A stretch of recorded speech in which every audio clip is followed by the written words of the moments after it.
Hello, and thank you so much for joining me today to hear a little bit more about brand building. By way of introduction, my name is Jamie, and I'm a huge brand geek and marketer at my core. I spent the first part of my career at P&G building brands, ones that many of you have probably heard of or used, like Olay, Pantene, and Duracell, to name a couple.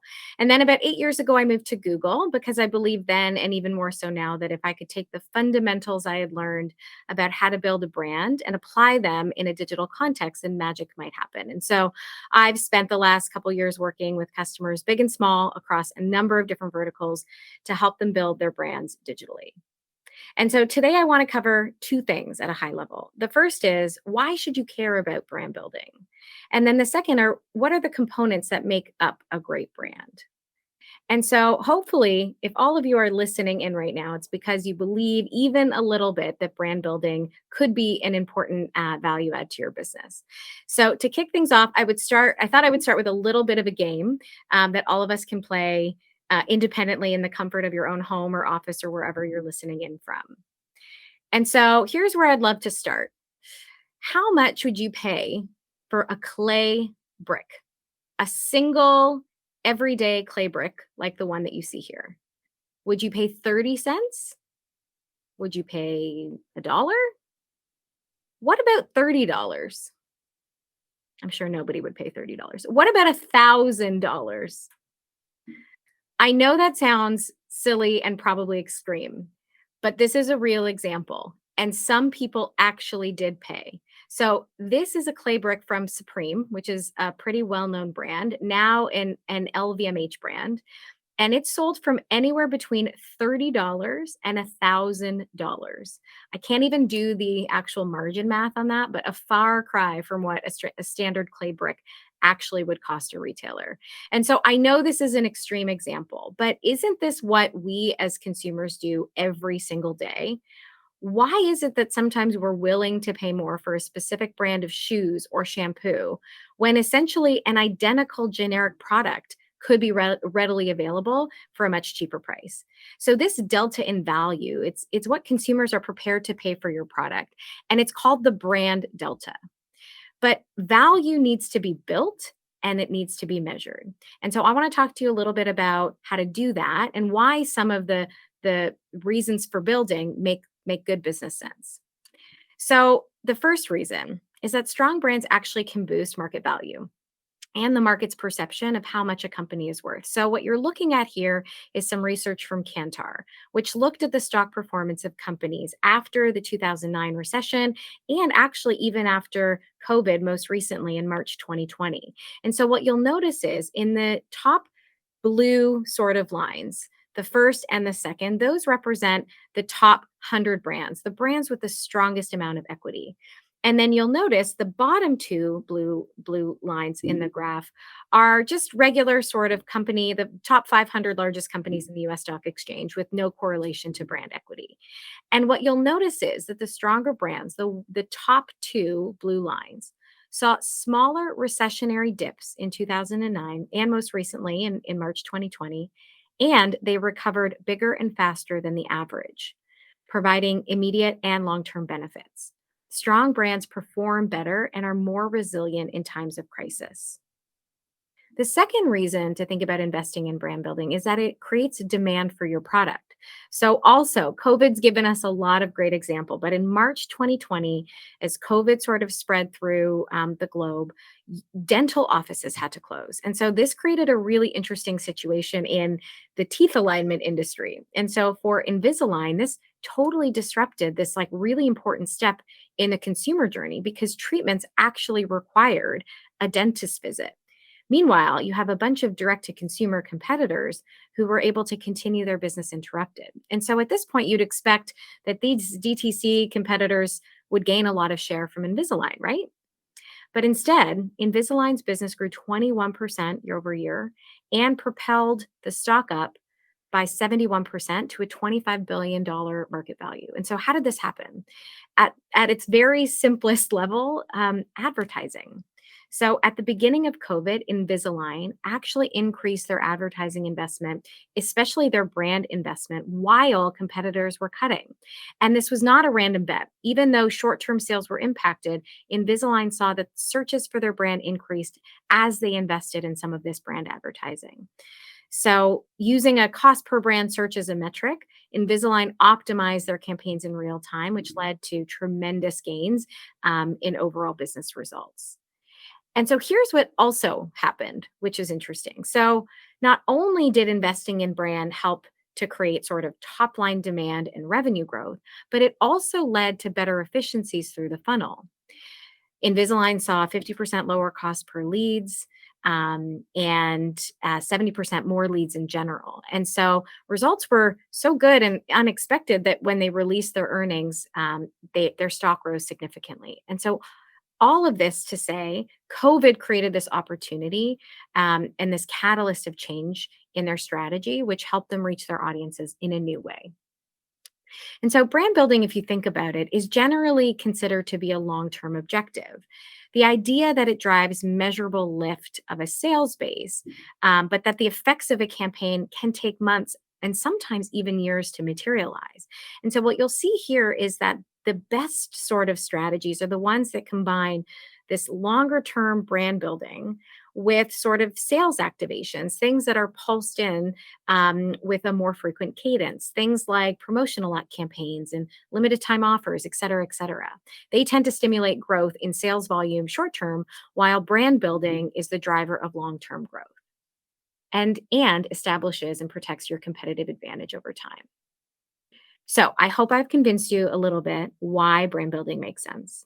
So now let's talk to the fundamentals of what actually makes a great brand. So there are a ton of frameworks out there to help you build your brand strategy, but they all really fundamentally come down to three important components. And so this framework I stole with pride from Medium because I love how simple it is. There are three components. The first is, and where you start is the head and the heart. So put simply, what's your reason for being? What do you stand for as a brand? What is your ethos? And how do you live and breathe and communicate that to your potential customers? The second is what we call proof in the pudding. And so that's what's your unique value proposition and what are the reasons to believe? And then finally, walking and talking. I liken this to like a bit of a personality. What is your personality? You know, do you have a style of dress? Do you have a way that you talk? Do you have a way that you generally show up? Brands have a personality, they should, and walking and talking with consistency matters. So let's break this out even further. So, starting with the head and the heart, this is the ultimate of any great brand. So, if you want to try and figure out where to start, ask yourself the question: what does my brand stand for? Why am I even in business? Why am I doing what I do? Understanding this deeply and building it into the DNA, not just of your business, but into your organization, is the first step. And so, let me show you one example of a brand I'm sure many of you are familiar with. This is a brand that I think probably does one of the best jobs totally living and breathing their brand purpose, and that's Patagonia. So there's no question that Patagonia is in the business to save this planet. Now, those could just be words. You see that those words written on their website, front and center. It's often sort of communicated on their products, on their product tags. But they're not just words. They are embedded into the organization and they are prioritized over everything else. So take the most recent example. So, after receiving a bunch of tax cuts recently, instead of taking those to profit, Patagonia publicly pledged that they would donate the $10 million in tax cuts to environmental groups. They also recently stopped putting their logo on like doing separate small runs for corporate folks like Google, for example, and putting their logo on some of their merchandise because some of the small runs were actually incredibly inefficient. And while they were an important part of their revenue stream, They chose to forego that in an effort to streamline operations because it was the right thing to do for the environment. So, this is a brand that lives and breathes their ethos. And time again, they put their money where their mouth is. Now, I recognize everyone isn't Patagonia. They've had many years to sort of build this up. So, I wanted to show you an example of a really small company, a company called Eco Enclose that I imagine not many of us have heard of.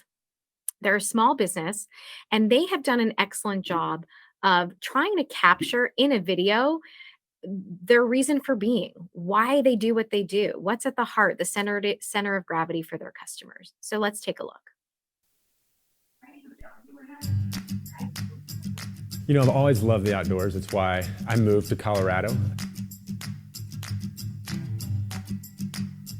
But when I had kids, it forced me to look 20, 30 years out and really see it from their perspective. And what are they going to see when they're my age? Here at Eco Enclose, we strive to be a one-stop shop. We provide boxes that we custom cut in any style and any size that our customers need.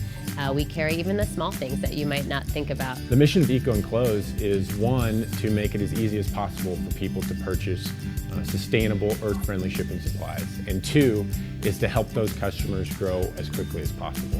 We are a company that offers sustainable options, and I believe we are the only company that only offers sustainable options. We've chosen to use all soy-based inks for our printing. And that seems like a small thing to many people, but when you think about taking that box or that mailer and throwing it in the trash or throwing it in your compost, when it breaks down with those soy-based inks, it just returns to the environment. A lot of times companies will come to us and say they have a product and they're not sure how to package it, or they want a unique presentation.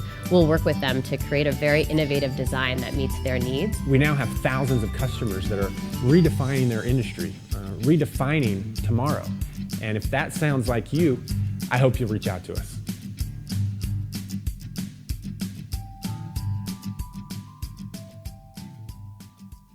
So, the second most important pillar of the framework is the proof in the pudding. So, sometimes you have to force yourself to ask the question, what is my number one main benefit that I offer potential customers?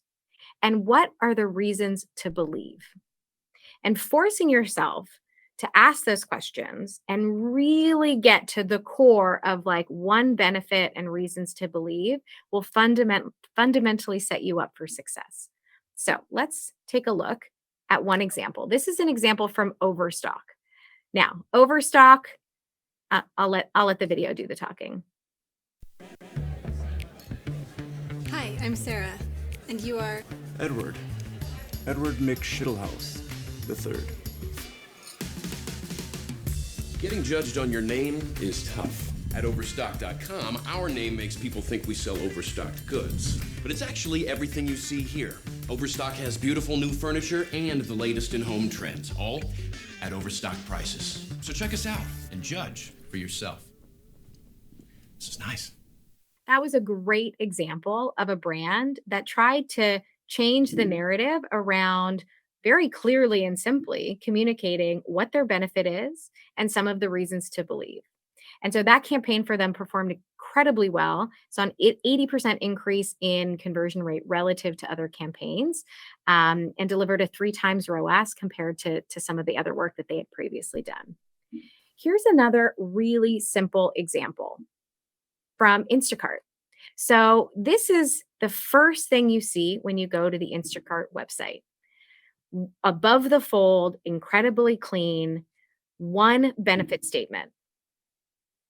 That's it. A very clear articulation of what they do. When you scroll down below the fold, they start to include a number of reasons to believe. You can choose what you want. You can see your real-time updates. You can get your items in the same day. And then when you scroll down even further, they build on this by adding credibility and social proof, millions of orders successfully delivered. Those are some of the cues that help really round out the proof in the pudding part, and help give confidence to prospective customers around why they should actually believe that you can back up the benefit that you're promising them. So the last part of this framework is what I call walking and talking. And so, like every personal relationship we have in our life, we all rely on consistency and dependability. Take my mom, for example. My mom, regardless of how old I get, she will forever look the same, always with her short hair, mom cut. And she will always, regardless of, how old I am, she will make me text her the minute I get home after leaving her house from a visit. The same is true for brand. We rely on consistency. We rely on visual cues, on tonal cues to help us identify brands. And so making sure you draw a line in the sand, like what's the brand tone? How do I talk? How do I look? Really is important to help with recognition over time.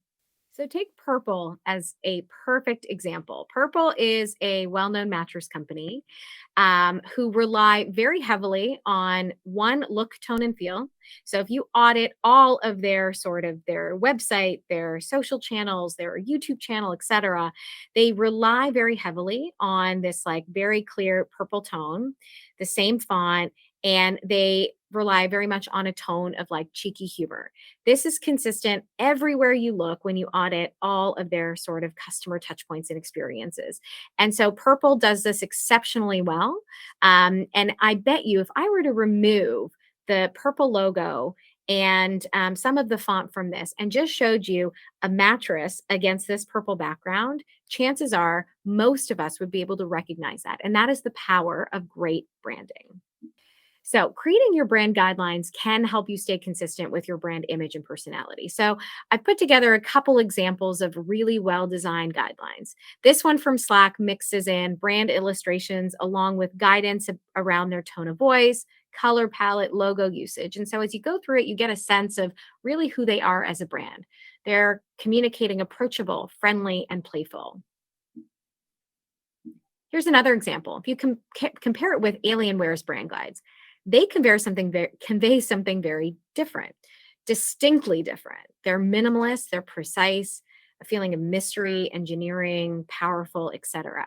And so if you're considering building brand, one thing I would encourage you to do is to start is audit a bunch of your favorite ones. You can look up and get inspired by different brand guidelines that are published online, just as a starting point to help you understand what it takes to actually build. And so finally, what should you do if you're interested to get started? Well, I've just given you one tip. I'm going to give you two more. The first is audit your assets. So, if you're a brand that already has existing materials, start with your website. Most of you probably have a website that you're working off of. Does your website look and feel the same as maybe your social channel or your CRM emails that you send some of your customer base? What is the tone that your brand is conveying? And do you think that that authentically feels right? Trying to really nail this is where I would start, because once you put that on paper and once you invest in that, whether it's from an asset standpoint, that is going to need to stay consistent over time. So really do a bit of an audit to understand what your current assets look like and what your brand tone currently is. I would also encourage you to check and see if it's differentiated relative to your competition.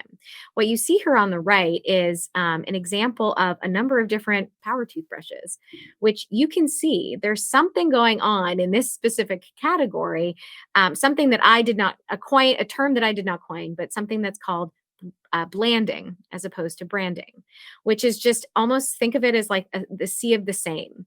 Sometimes in categories, when there's an oversaturation, you start to notice that one brand starts to look very similar to another brand.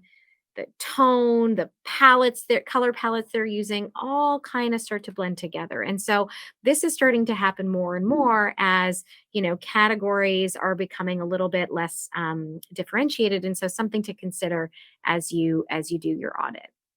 And then the last place I would encourage you to start is write out your benefit and RTB statement. Here's an example of one I pulled from the internet.